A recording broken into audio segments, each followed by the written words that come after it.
Monday, November the 23rd, 2020, I posted Anachronism 3080. It's called Getting Into Character. I used to watch Mission Impossible when it was on television, still running new episodes. That's my age, I watched it mostly for Mr. Spock.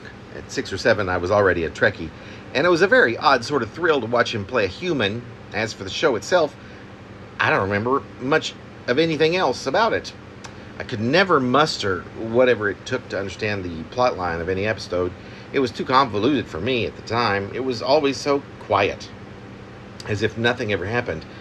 And as if to make it even more sleepy, there was the awesome opening sequence filled, with the adrenaline-inducing theme song, which, combined with the long lit hissing fuse that was on screen for the entire duration of the theme song, made me giddy with urgency and suspense. I would be on my feet right in front of the TV set, dancing in 5/4 time until the song was over, and then, after the first set of commercials that fizzled, and I could never catch hold of anything that was happening, thanks to the plot that would seem to crawl at a snail's pace, would be filled with numerous long periods of just plain silence. And so it then became, for me, a show about trying to watch it long enough to catch Leonard Nimoy's round-eared human character.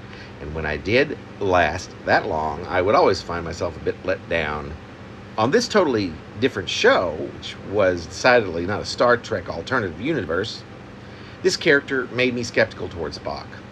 It defied my tiny-headed logic. How could he, after all, betray the crew of the entire Enterprise by being on this summarily mundane show? How could he betray Vulcan by totally denouncing that half of his heritage for a human that was so cruelly boring? Except for his laugh, which would erupt suddenly with some regularity and which would give me such a case of the heebie-jeebies. It was so freaky that it was difficult for me to watch, and yet from which it was even more impossible to look away. But to this day, whenever I hear the theme song, it gets me there, fast and focused.